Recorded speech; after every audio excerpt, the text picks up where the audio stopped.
Here with my former morning show co-reporter when I was on the morning show, Claudia Ortega Jr. the third. What's it been like for you around here while working at Colo? How you liking it so far? It's been very good. I'm enjoying it a lot, learning a lot, becoming an expert now on breaking news. Yeah, you making any money around here? No, how do you make more? How do I make more money around here? Well, here's the thing, Claudia. There's like 3 whole economies in this place. I got a game with the reporters, I got a game with the producers, and I got a game with management. Now, I have to win enough money off the reporters so I can lose it to management, so they keep considering me for promotions and stuff. But then again, I got to trim enough smokes off the producers so I can trade and live in the lifestyle in which I've become accustomed. You're weird. That's her take.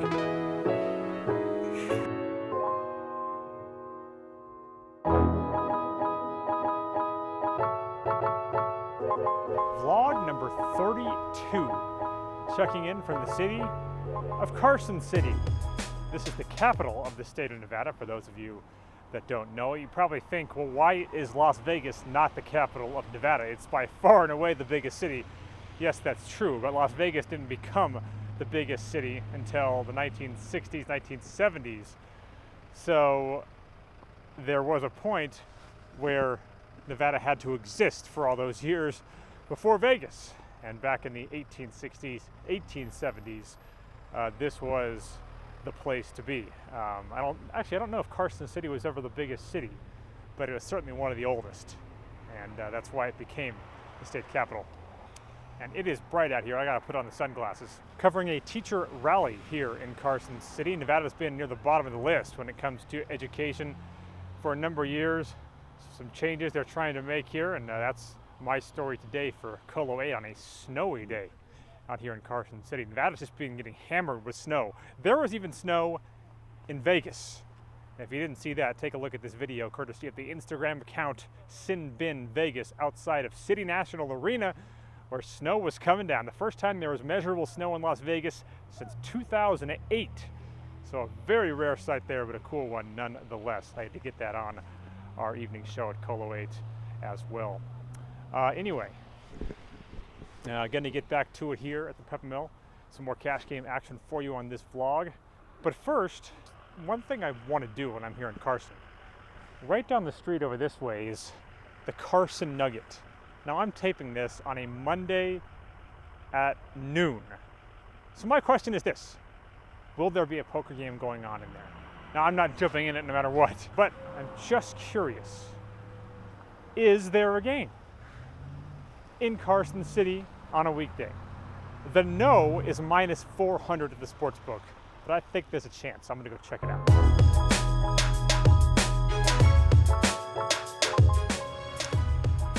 There it is, the Carson Nugget.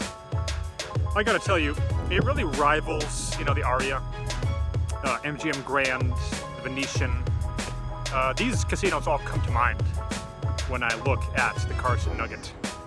Let's go inside and see if there's a poker game going on.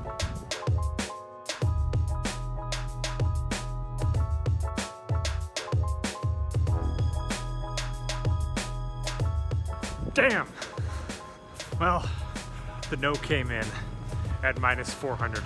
But look at that. If you saw the sign, the only day where there's guaranteed to not be a game is Monday. All the other days, it looks like the room is open, but stone dark on Monday. Well, if you're looking for big action, I guess the Carson Nugget is not the place for you.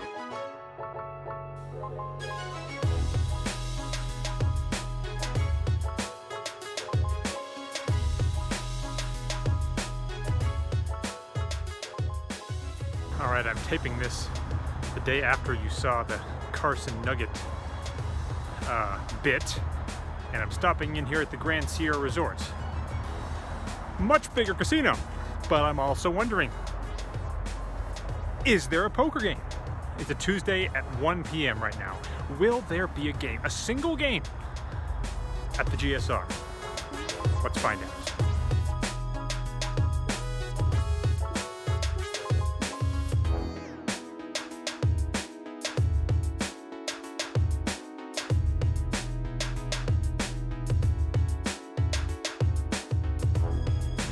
The Grand Sierra Poker Room also has no games.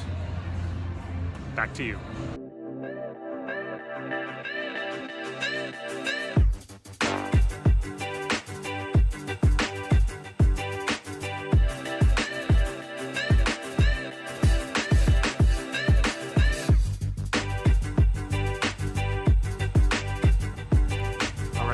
Session on a Wednesday night after a day of work. Ended up having two 3-5 games on a Wednesday here at the Peppermill, which is very rare. And they were both really good.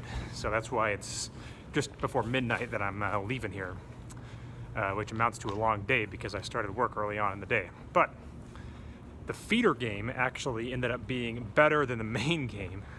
Just a couple of guys who really didn't know what they were doing in that game. Unfortunately, I ran really bad in that game, but made up for it later on once I got into the main game, as I suspected that I would. Had a couple of interesting hands that I will run down probably in the morning. All right, it is a Saturday at about 6:30. Usually I have a show at 6:30 on the weekends that I anchor, but today it's not until probably 8:30 because ABC has an NBA game on every Saturday night now, so pushes the show back. The downside for me is I have to produce my own show. They don't bring in a producer on the days where they have just a later show. So I came in about an hour earlier than normal and finally got the show done just a couple of minutes ago. But anyway, a couple of hands that happened at Peppermill recently that I wanted to pass along. The first one was hell froze over, and I made a straight flush. And the last time I had one was early 2017. And of course, I don't play as much as full-time pros will, but I average just under 1,000 hours a year, so I do pretty well. And to go that long without one is a pretty rough stretch. But I've gone my entire life without a single royal flush. So, who knows? Those things are hard to expect, but as you check out the video, pretty cool. I ended up rivering a 8-high spade straight flush and did get called on the river by not a flush, but just a straight.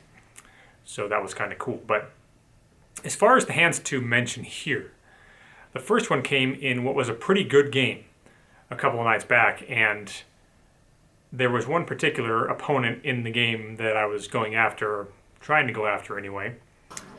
And the hand started out with an under-the-gun limp with a short stack. Under-the-gun +2 also limps. A hijack, who's the guy that I'm really hoping to play hands with, he limps as well, and the button raises to 25. I'm in the big blind with 7-4 of spades. Definitely not a hand you want to get into a habit of playing, but I decided, given the dynamic of this game, I could get away with it here. So I make the call. And I think every one of you knows what happens next. Everybody else calls as well. So we see a 5-way pot with $125 in the pot. And the flop comes 7-7-5 with a couple of clubs. So I flop trip sevens. I'm first to act, and I check. It gets checked all the way around to the button, who makes a bet of $80. Now the player on the button isn't, again, the guy that I'm really trying to go after here. And it's not a player who is likely to give me action if I raise here. Going to put me on a 7, probably just get away from most overpairs type player. So with that in mind, I elect to just call and try to bring somebody else along. Well, I got a little more than I necessarily bargained for there, as the player that had limped under the gun shoves all in. Now, I mentioned a minute ago he's a short stack, and he was, so he only had about $110. But before it even gets back to me, the player that's under the gun +2, he raises it. He makes it 210. And the hijack and the button both fold. So now it's back around to me, and sitting here on 7-7-5 with 7-4, facing a bet and a raise and a re-raise, technically. Not that the other guy's raise really matters much, but It's just not a spot where you're going to be good too often. If you played enough live poker, you know that if you get 3-bet in this spot, you're basically never good. Now, I fell victim to the fact that I've played a lot of hands against the guy who made this raise, and he is capable of bluffing once in a blue moon or overplaying a draw once in a blue moon, but I suspected that he had me beat. But I had to know, could I possibly catch a 4 on the turn or even a 5 to what would most likely result in a chopped pot, or maybe have him not bet. So a number of things I thought could happen, and given the fact that it's only an extra 120, 130 bucks here or so, it's a difficult fold, and no one's going to have an easy time just folding this hand right here. Nobody is. So I call. The turn comes at 8. I check, and under the gun +2 bets 300. And at this point now there's just no point in continuing here. It's just going to be so hard to be good here. I assume that there's a good chance that I'm drawing dead, but I probably just have 3 outs in the deck. So I make a pretty, I think, easy fold of trip 7s. The guy who was all in on the flop under the gun, he had ace-3 of clubs for the nut flush draw. He ended up breaking out. Not that it mattered for him, because under the gun +2 had 7-8. So he had me obviously the whole way, but then he turned the 8 to give him the full house. So didn't lose as much as I could have, trips over trips. And as a side note here, can I just say as a side note, it's amazing how often you flop trips and you're outkicked. It's unbelievable. Some of you have to feel me on this. It's just unbelievable. And usually it's with aces. Usually you're in there with ace-jack and there's 2 aces on the flop and someone's got ace-king or ace-queen. But I mean, it's so hard to flop trips. You would think it's also hard to be outkicked constantly. But it has just been happening to me all the time lately. But generally I'm pretty good at minimizing the damage like we saw in this hand. So the next hand comes when we get a $10 straddle on the button. Under the gun raises it to 40. Hijack calls, button calls, and I call in the big blind with 7-5 of spades. So I go from 7-4 to 7-5. I am playing premium hands on this vlog. So the flop comes out quite favorable. 8-6-4 with 2 hearts. So this is obviously a dream flop. I have flopped a straight with a straight flush draw. This is a flop that if you play the 1,000 hours of live poker a year, you're only going to get a couple of times. This is a dream scenario, and you've got to take advantage of it. So certainly I'm going to try to at least get a bet out of the pre-flop raiser because I'm first to act here. I check. He bets 100. Needless to say, I'm hoping somebody else makes a play at the pot, but they don't. The others fold, and it's back around to me. So what do I do here? And this is a hand where I'm really curious what some of you do here. You can also factor in the fact that this player is not a guy who's going to bluff a lot. He certainly has an overpair here. But he's also not likely to go broke with just one pair. So you can factor that into what you would do with it. I decided on a check min raise. I've found that very few people over the years like folding to check raises, and even fewer like folding to min raises. So I just made it 200. And I guess I have to give this guy credit because he folded pretty quickly. He did not really even consider calling me. I still do think he had an overpair. I don't think it was aces or kings. I think he would have called with aces, kings, or queens and folded the rest of them, which I know makes no sense really, but I do think that's what was going on here. So I think he had a hand like tens or jacks, and he laid them down. But I do wonder, would any of you consider check calling and leading the turn? I do kind of like that stop and go play occasionally because it tends to throw people off, and it also gives people the chance to realize, well, I can now see how much action I have to be ready to endure with this hand.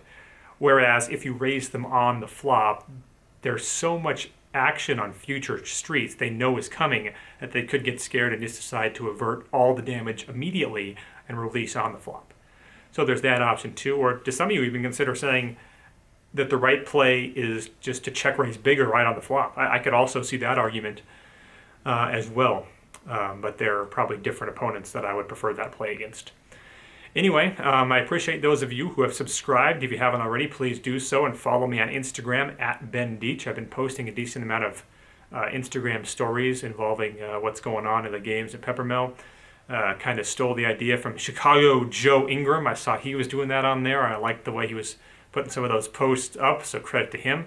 I followed suit with that, as you can see right here. And it's been fun. So I'm going to post some more of those. So follow me there if you do get the chance. That's going to wrap it up for this edition of the vlog. I will see you next time. So I'm leaving the gym. And as you see, my Scion is behind me. And someone in a Tesla Model 3 parks right next to me. This is like a needle. All right, this is the car I need next to the car that I have. Gotta make that change soon.